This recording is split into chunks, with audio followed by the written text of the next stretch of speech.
Hello, my name is Davide Ermacora. Today I will talk about a gruesome topic named murder. This is the title of my presentation. So in a book I have just finished writing, I attempted to combine medical, forensic, and historical folklore approaches. I examined a broad range of sources in which pointed objects such as needles, pins, and nails are driven into a victim's head with malicious intent. The sources emerge from history, folklore, and medicine in Eurasia from the Middle Age onwards. My method was simple. I gathered and discussed relevant documentation from history, medicine, folklore, and literature. I remain convinced that any comprehensive investigation of cultural traits needs to thread historical and more recent sources together. Particular attention was given in the book to infanticidal intracranial needles, the intentional insertion of needles and pins into an infant's brain in order to kill, and to nail murders, reports of individuals being murdered by having nails hammered into their skulls. In both cases, sharp objects are used in acts of unexpected physical violence against the head, typically but not always ending in death. Some needles in children and nails in adults. By tracing evidence of infanticide and murder from widely separate times and places, my aim was twofold. First, to uncover the known history of these pins, needles, and nails. Documentation, in fact, is consistent through time but has gone almost completely unnoticed. And second, to demonstrate, quote, the interrelationship of socio-historical fact and the fiction of legend, unquote. We can speak, in fact, of a convergence of representations of intracranial needles and nail murders reflected in fictional and real accounts. As it is known, bodily experiences and literary or folklore ideas often meet tradition stems from experiential sources, while experience shapes tradition. I hope to show with this talk that this feedback loop occurs on many levels and that it carries with it a powerful emotional charge. So, nail murders. In my book, I have argued that in studying the consistency of a given topic historically, it is necessary to explore all its aspects. This may vary more or less dramatically in terms of realism.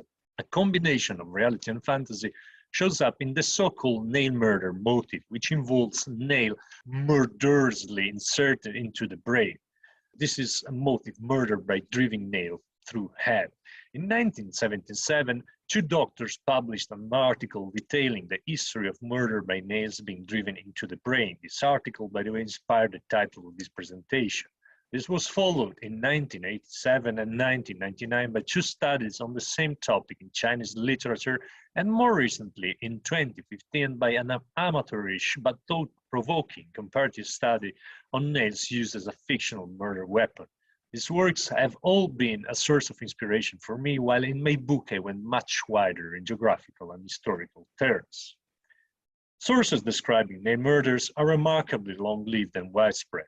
Here I give only a few examples. During the siege of the fortress of Seringapatam by the British East Indian Company in 1799, say a dozen British soldiers were taken captive and put to death by Tipu Sultan, the ruler of the kingdom of Mysore, quote, in the most barbarous manner by having nails driven through their skulls, unquote. This was communicated in a letter. The source was an Indian prisoner. Apparently, the author of the letter himself could not fully credit the report, and when the bodies of the British soldiers were finally discovered, it was recorded that their bodies bore no marks of such method of murder. Contemporary newspaper reports and memories from the survivors of the bloody Chisinau pogrom of 1903, a turning point in Jewish history, have the rioters hammer nails into the brains of victims through the temple eyes or nostrils. It is unclear whether this was a form of torture on the living or a question of post-mortem mutilation. It is also uncertain whether there were multiple Jewish victims, including babies, or just one woman. There are many similar dreadful modern reports from all around the world of individuals being killed by having nails driven into their skulls. The international and historical distribution of this method of murder suggests that it has been known widely and for a long time, though to what extent the murders were actually practiced and to what extent they were imagined is an open and fascinating question. Often, contemporary evidence for the hammering of nails into the brain emerged in places with social tension, under military occupation, dictatorship, or in regions suffering from post-colonial violence: Tibet, West Bengal, Uganda, Malaysia, and so forth. In Zimbabwe and Nigeria, real nail murders are a traditional method for respectively killing suspected witches or meting out popular justice on thieves. The earliest literally mention of nail murders is Jael's slaying of her husband's enemy Sisera, general of the Canaanite army in Judges in the Bible. Jael uses a hammer to drive a 10-pin through Sisera's temple while he's taking a nap in their private quarters. Quote, what would today be described as a severe penetrating traumatic brain injury, unquote. This is an ancient example of a fictional extrajudicial nail murder that is an act of private but not secretive vengeance or a deception practiced under the guise of hospitality. So there are two passages in Judges. One is prose, the other is poetic, and the poetic passage is slightly different, perhaps the result of a competing textual and oral tradition. The most notable difference is that in this poetic version, Sisera seems to have been killed in standing position. Jael lured Sisera into her tent to overcome him. The biblical passages have erotic connotation, but they are certainly not a grim parody of the sexual act. Judges brought together in a single impressive murder scene a cluster of themes involving seduction, treachery, violence, and the breaking of the law of hospitality. The episode generated a significant tradition of literary and artistic re-elaboration, late medieval illuminations, illustrated psalters, Renaissance paintings, etc. It is important to note that there is no attempt to astutely conceal a nail murder as a natural death in the biblical account. Concealment is often central, as we shall see in later intimate Western tales and Eastern as well, but we won't talk today about Eastern tales, that is Chinese sources. The fact that Sisera is asleep, moreover, makes it easier to explain the man's passivity as the nail was hammered in. Think here of the association with alcohol in Victorian nail in the skull legend, which I will examine soon, where a nail murder shows up, but where secrecy is an issue. Between the 16th and the 17th centuries, Sardinian ecclesiastical scholars associated Jael's nail murder from Judges with the so-called Passiones Clavorum. Several historical or pseudo-historical saints from Western Christendom, in fact, are said to have been put to death by the Roman authorities by having nails pounded into their skull and or other body parts. Religious narratives are extraordinarily inventive in conjuring up different ways to kill saints. In order to throw the martyrs' heroism into relief, the authors of Passions describe the most horrible torments that reality, literature, or their own imaginations can suggest. It seems that Romans did not use nails driven into the head as a form of capital punishment, nor do nail murders appear anywhere in Roman imperial laws. Nails do appear in the saint's devotional iconography. The saint's head is pierced by one or more nails, or the object is held in the hand. It remains to be determined when, how, and why the shocking nail murder motive was attached to this or that saint's passio. A matter that is too complicated to be discussed here, though in my book I singled out a couple of representative examples. There were also medieval documents concocted to exaggerate the historical significance of certain Christian sites. Occasionally, they contained murders. Again, nail murders were part of the stock of motives the saints' Passiones Martyrum were built on. The imaginative theme of the noble death of the Christian faithful following persecution, torture, and execution can be conceived as the defining part of this literary genre. Among the famous victims, beside early Christian saints, of the lugubrious practice of dispatching someone by driving a nail through the skull into the brain, there is, for example, Pope Celestine V. Pope Boniface VIII was alleged to have cruelly commanded, for reasons of political ambition, the murder of his imprisoned predecessor Celestine in Celestine's cell. A nail was said to have been driven through the latter's head by Boniface's nephew or brother. Malicious rumors concerning Boniface's possible roles in Celestine's death existed from the end of the 13th century. In particular, the nail murder is mentioned in an undated note following the text of a geographical compilation put together in the early 14th century, contained in a manuscript from the first half of the 15th century. The blessed Peter was killed in the said prison with a nail which was driven into his brain. The nail murder idea entered Celestine's hagiographic canon somewhat stably in the second half of the 15th century.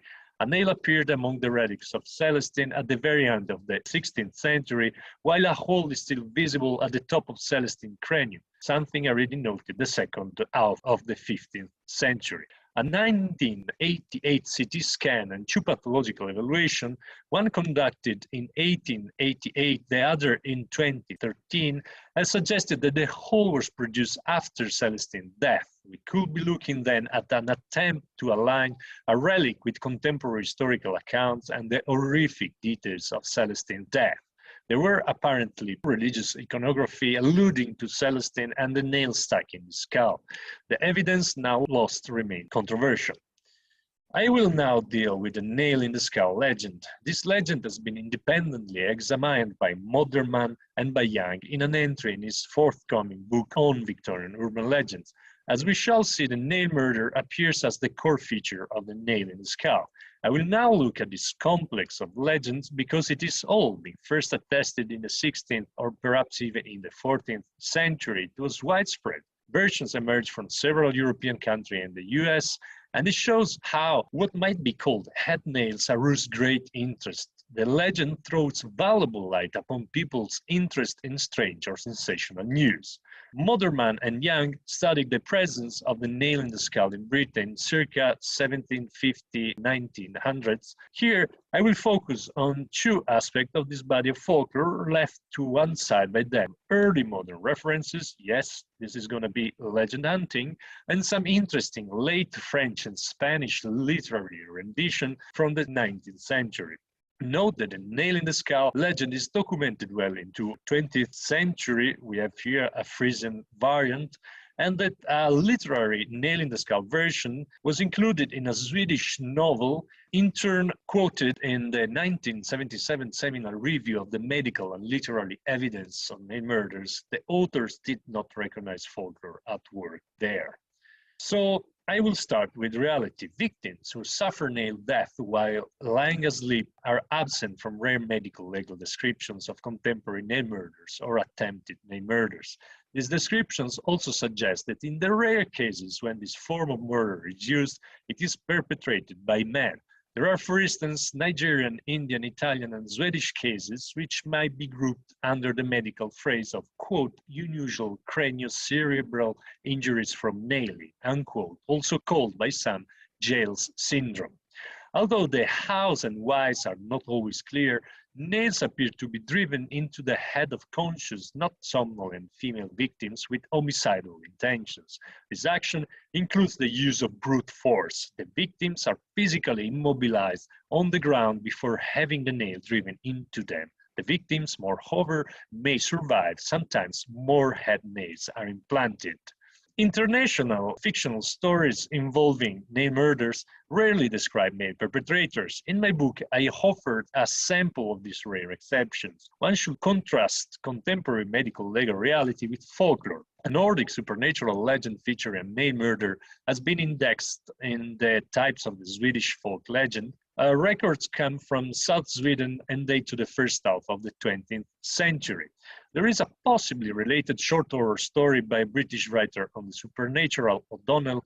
Here follows a summary of this ghost story, which is set in Germany in the Arts Island area. So the hero, a man, desperate for a room for the night, takes refuge at the woman's house, and all she can offer him is the room in which her master passed away 2 days ago, and his remains have yet to be removed.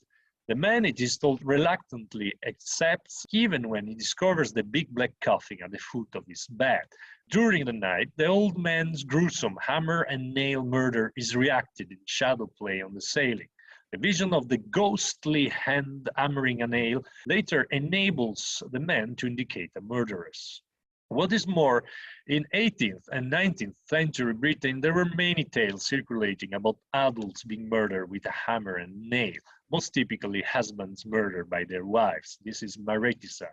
This realistic story, classed as international type ATU 960D, told on the head of a corpse, essentially illustrated the supposed vices of a woman, virtuous matrons responsible behind closed doors for lurid crimes. Sometimes the nail in the sky recounting events which took place in the distant past. For example, a source published in 1865, written according to the editor the century before, the hero of the story was a 17th century ecclesiastic. Typically, the nail in the skull legend runs as follows. A hero, detective, a doctor, a returning soldier, a pastor, etc. happens to pass through a graveyard where the sexton is digging a grave. The hero notices a moving skull and finds a small living animal, a toad, an eel, etc. concealed in it. This in turn leads to the discovery of a nail stuck in the cranial wall of the skull, often of an innkeeper, a guest in an inn, a blacksmith, a carpenter. At this point, the hero realized that the sharp instrument has been the cause of the man's death and decided, sometimes this is done by the sexton, to investigate further.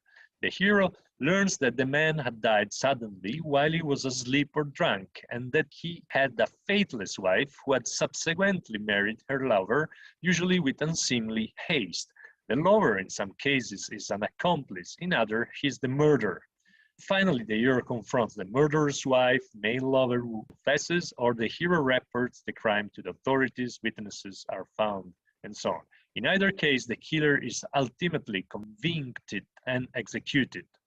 Variants of this tale are well attested in the 18th century in Britain and Germany. They were included in plays in Germany, which is interesting. The story had reached America by 1830 and the latest, and it shows up in the popular press, literary works, poems, sermons, oral tradition, etc. Here we have two drawings with the sexton, the skull with the hole, and the hero detective. So what is interesting, though, is that the nail in the skull legend first certainly appeared in writing in Britain in the late 16th century in the context of the English domestic tragedy. I won't talk here about the possible earlier medieval reference. Because of the presence of variants in Shakespeare and other Elizabethan stage writers, the legend has attracted attention since the 18th century of many critics. The inclusion of the nail in the skull legend in a domestic tragedy focused on intrigue, murder, and discovery is not itself surprising, given that this genre portrays, quote, the passions and crimes of ordinary folk in their everyday world. There is sensational crime, usually a murder associated with the breaking of marriage bonds, which provides the play's central incident, unquote. Much of the source material was taken from contemporary popular literature, which often emphasizes the wickedness of the perpetrators to titillate the audience. The wicked and sometimes angry inclination of the female murderer's character is a recurring feature in modern renditions of the nail in the skull legend. Here we have like a Latvian legend. An apology for actors by the English playwright Thomas Heywood was published in 1612 but completed around 1608 to support contemporary claims for the positive role of theatre. At that time, Puritan attacks upon the stage theatre phobia were common. For Heywood, plain going raises strong emotions that can force the audience to confront their own failings. To sustain the view, in his apology, Heywood mentions two memorable anecdotes which demonstrate the revelatory power of drama by sharing, quote, a focus on the emotional trauma of a revelation affected by dramatic representation, unquote. These two anecdotes, taken as examples of the moral and social efficacy of drama, are presented by Heywood as a strange, quote, accident happening at a play, unquote, which demonstrated the murder will out. Both the anecdotes feature wives who have put their husband to death and who confess their crime during a theater performance. In Heywood's words, theater can function as a means of social control as it enabled diegetically the discoverers of many notorious murders long concealed from the eyes of the world. Here I'm quoting Heywood, a stray demonstration of the instrumental benefits of theatrical performances. As we shall see, the narrative structure of this accident is common to other tales, and it concerns the player's performance representing a murder on stage. This provokes a young, respectable female spectator to react emotionally, revealing her guilty conscience. The woman suddenly cries out loudly in public and confesses in that very moment or after several days that she had committed a terrible crime in precisely the same way as the protagonist of the play she's watching. She had murdered her husband. One case, Haywood asserts us, happened at King's Lynn in Norfolk before 1594. Poison was used, the husband haunted his former wife as a ghost, and the murder remained secret for 7 years. The other case took place in Amsterdam, Holland, and it is a nail murder. A wife drove a nail into her husband's head. In both accounts, the wicked woman is condemned after the woman confesses on seeing the events enacted. Haywood's second anecdote as a nail murder. Haywood explains that one day a well-known company of English comedians were acting in Amsterdam the last part of the Four Sons of Aymon, a drama which had been lost. It was mentioned, though, in a 1602 historical record. In this drama, the penitent Renaldo lived like a common laborer in disguise, vowing as his last penance to carry burdens to a church that was being built. By reason of his stature and strength, Renaldo did more work in a day than a dozen of the best laborers. The laborers, being put in a bad light, conspired amongst themselves to kill Renaldo, waiting for some opportunity to find him asleep, which they might easily do since, quote, the sorest laborers are the soundest sleepers and industry is the best preparative to rest, unquote. They decided to drive a nail into Renaldo's temples, and Renaldo immediately died. At this point, the nail murder story is told. Stories like Haywood's, in which, according to one commentator's happy formulation, there is the idea that, quote, theater can serve as a forensic tool, unquote, were well known in Britain around the same time. Indeed, history affords many other examples of crimes being discovered by the effects of acting. Stories about an adulterous member of the public who reacts emotionally and confesses her crime during the theater representation of a tragedy were not uncommon. Take The Anonymous, A Warning for Fair Women, a play published in London in 1599 based on the real-life murder of the merchant George Sanders in 1573 by his wife and her lover. This was a famous incident that was well published in contemporary chronicles, popular literature. Critics believe that A Warning was written between the mid-1580s and 1599. We do not know the date of the play's first performance, but the play could have been staged as early as 1597. In A Warning, there are two stories with two widows who confess their husband's murder after seeing a play that contains a similar scene. One is the earliest, admittedly short version of the nail in the skull that they have been able to find. And there is then the very same anecdote featuring a poison murder and the husband's ghost at King's Lynn, which we already found in Haywood's apology with fuller details. The fact that the woman acted hoping to secure the affection of a younger man and the exact means of murder are not told in A Warning. Claims that Haywood is the author of A Warning on the basis of the shared tale are unconvincing. Quote, Haywood may have taken the anecdote from A Warning, or both the author of A Warning and Haywood may have taken the anecdote from someone else. Quote, I totally agree with this interpretation. These legends about spontaneous confessions from guilty playgoers who see their crimes depicted on stage were later alluded to in Shakespeare's Hamlet, written circa 1599-1601. Shakespeare was a contemporary of Haywood. So we have Hamlet Q1, published in 1603. The Q2 corresponding text, published in 1604-1605, is less detailed on the crime and is also, by the way, identical to the folio version of Hamlet of 1623. The play within the play dramatic device is important in Shakespeare's Hamlet and in other of his works too, such as Love's Labour's Lost and A Midsummer Night's Dream.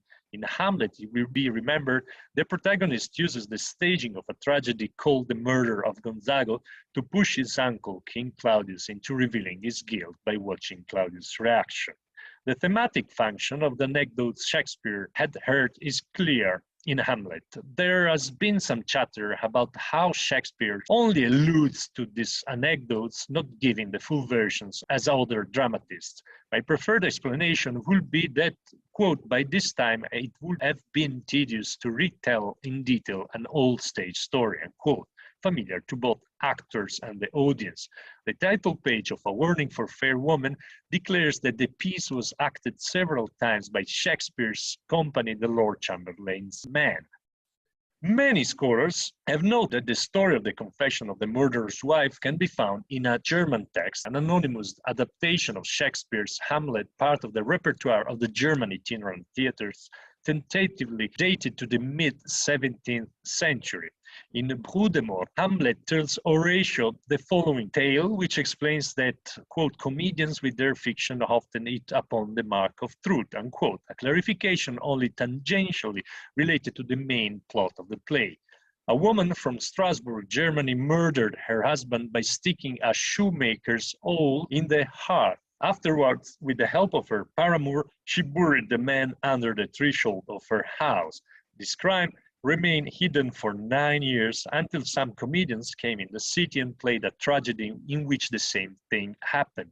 The woman who was present at the play with her new husband began, quote, to cry out very loudly, her conscience being touched, and shrieked, "Alas, that touches me, for I took the life of my innocent husband in this same way." She thus ran to the judge and confessed the murder. The wife's story, quote, was found to be true, unquote, and she was executed after having repented of her sin.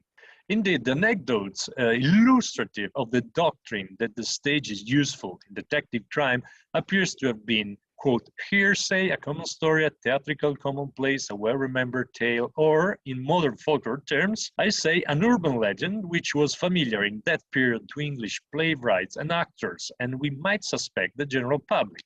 Just think of the European-wide circulation of the nail-in-the-skull legend in the 18th and 19th centuries. Legends are, of course, typically believed to be true. Think of Haywood, who vaguely referred his readers to judicial records and living witnesses. The truth of the tale cannot be accepted without questions. This was observed by one commentator. It is telling that some modern commentators believe that these anecdotes were a telling of a single account founded upon an actual criminal fact. A woman convicted of murder. Other scholars were more circumspect, asking whether this was not a possibility. Entertaining narratives about the psychological effects of tragic acting on the audience were fairly common in England until the 1800s, and interestingly, they included crimes being brought to light, murders in the case of the nail-in-the-skull legend. Early modern tragedy and theatrical activity in general in the period was mentally engaging and a potently emotive cultural medium. Imagine now how well a nail murder would have worked on the stage, the outline, the hammer, the noise as the nail went in. There is in the background of all these accounts the broader questions of the process of theatrical catharsis in the Elizabethan age. The emotional release of the Elizabethan audience was, it has been suggested, facilitated by their relationship with the characters in the play, and the audience's consequent reflection upon their own lives, as if they were standing in front of a mirror. It has been observed, in fact, that anecdotes about a play within the play hint at a sympathetic equivalence between theatrical performances, historical reality, moral efficacy, and emotional and passionate engagement. Stage plays had lasting and salutary effects when viewers identified themselves with the actors and the narrated events. The play's ability to trouble the conscience is what matters here. The power of tragedies to move, say, was a sign that the performance was efficacious. Compassion, guilt, remorse, sorrow, pity, sighs, and tears are the most recurrent psychological effects of domestic tragedy on 17th and 18th century spectator in, for example, England, France, and Germany. This brings me to the motive of confession in the Elizabethan tales where the nail murder shows up, Haywood, a warning. There has been much scholarly speculation in the context of the moral catharsis, I'm quoting here, of the Elizabethan age, where confession is primarily seen as a cultural concept and a social ritual taking place in the self-reflectively performative space. Speaking of narrative, in Haywood, a warning and related nail in the skull legends, the presence of a nail in the skull is not sufficient proof. In almost all the versions, the wife and/or lover collapse morally when confronted with the nail, thus confirming their guilt. The collapse and subsequent self-confession seems to suggest an underlying sense of guilt rather than remorse tout court.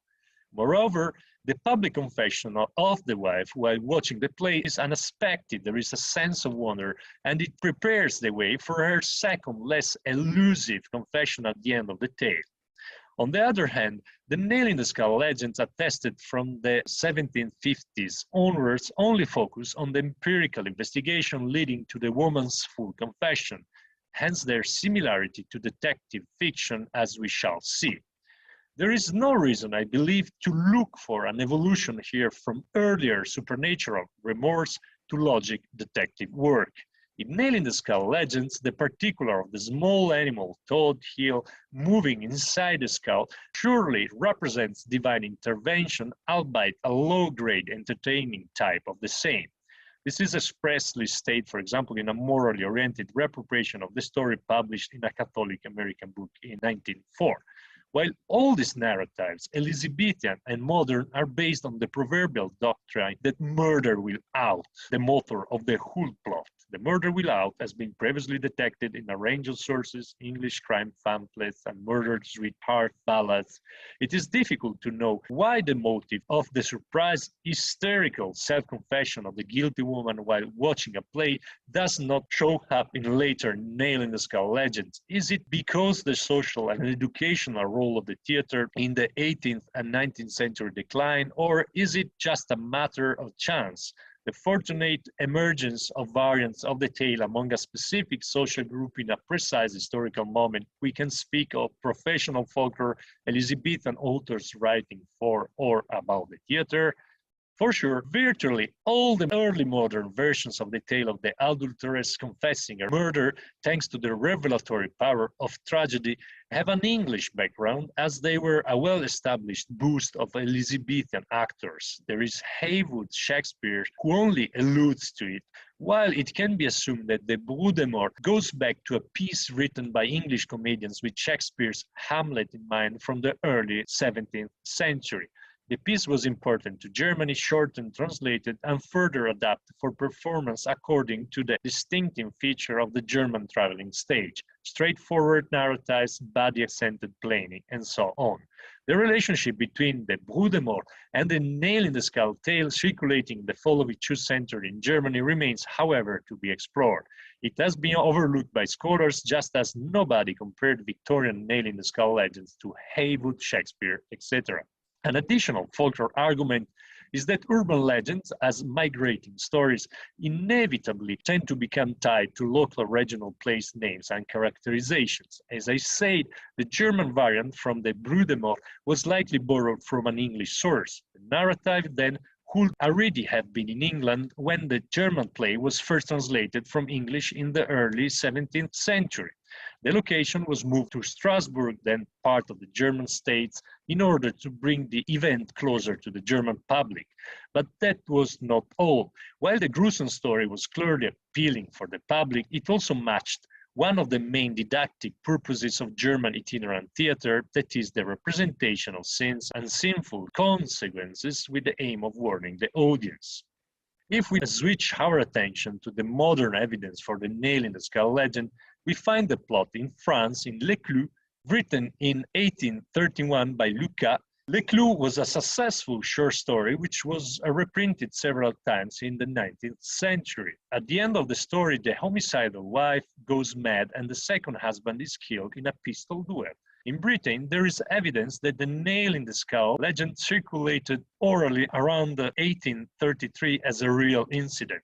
This helps to explain, perhaps, the presence of the tale in contemporary canard, a form of street literature chapbooks dealing with sensational crime news. We know that Lucas one day heard a canardier crying out in the street in order to attract a crowd. The plot of, quote, his fantastic tale, which originally came out from his imagination. It was presented as a recent criminal outrage. The headline note was likely a long title from a printed broadsheet booklet.